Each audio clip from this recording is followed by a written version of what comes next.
చూపిస్తానండి, చిన్న video sir.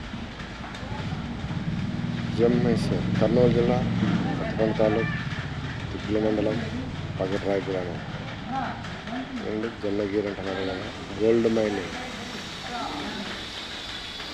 ఆ గోల్డ్ మైన్ వల్ల ఆంధ్రప్రదేశ్ ఎక్కడికి వెళ్తుందంటున్నారు. ఆ వెళ్ళడమేమో సంగతి గడువు పెడిపోయింది. జొన్నగిరి అంటున్నారు. ఆ జొన్నగిరి కాకుండా పక్కన 2 గ్రామాలు ఉన్నాయి, గొలవనపల్లి పగట్రాయి కొత్తూరు.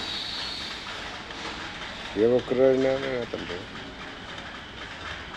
ఆ ప్రజలోని ఒక్కసారైనా రైతులు మీరు బాగున్నారా, ఈ మైనింగ్ వాడడం వల్ల మీరు హ్యాపీగా ఉన్నారా అని అడిగారని. ఒక మైనింగ్ వల్ల అయినా, లేదా ఆ పత్తికొండ తాలూకా ఎమ్మెల్యే గారైనా, అంతకుముందున్న శ్రీదేవి రెడ్డి గారు ఎమ్మెల్యే వారైనా, ఎవరైనా కానీ ప్రజలు ఎలా ఉన్నారో తెలియదు. కానీ రైతులు మీరు హ్యాపీగా ఉన్నారా లేదని నాకు మా భూములన్నింటి ఉన్న వాళ్ళని ఒక్కరైనా పిలిచి అడిగారా? ఏ ఎమ్మెల్యే అని పిలిచి అడిగారా?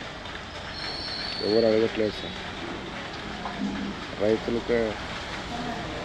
రైతే భూమికి ఎకరాకి 12-13 లక్షలు ఇచ్చుకుంటున్నాడు సార్.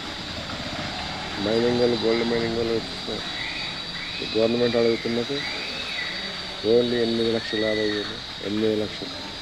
రైతుని ఇస్తే ఆ భూమిని పంట పండించి నలుగురికి ఉపాధి కలిగితే ఆ భూమిలో నుంచి ఇంకా 4 మెతుకులు తినడానికి దొరుకుతుంది.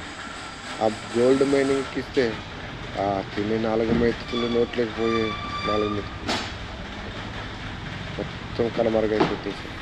ఆ భూమి పంటకి ఆ చుట్టుపక్కల పొలాలు 2, 3, 4, 5 కిలోమీటర్లు ప్రాంతం వల్ల ఏ పంట సరిగ్గా లేదు, అంతరించిపోతారు. ప్రజలకి అనారోగ్యం గురవుతారు. ఆ పగట్రాయి, గొలవనపల్లి 3 కనుమరుగైపోతుంది. ఆ 3 గ్రామాల గురించి ఆలోచించండి.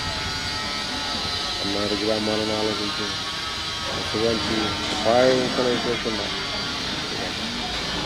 కోరుకోయినా ఈ వీడియో చిన్నగా పనికొస్తాదేమో, ఎవరైనా మాట్లాడతారేమో అని చూసాను. మొన్న సీఎం గారు కానీ వచ్చారు. మొన్న ఆ రైతులను పిలుచుకొని మాట్లాడతారేమో అనుకున్నాం సార్. ఏ రైతులే పిలవాలి, పక్కన ఉన్న రైతులు పిలిచి మాట్లాడితేనే తెలుస్తుంది వాళ్ళు హ్యాపీగా ఉన్నారా, వాళ్ళకి ఇష్టం ఉందా, ఇష్టం లేదా అని మీరు ఆలోచించారు.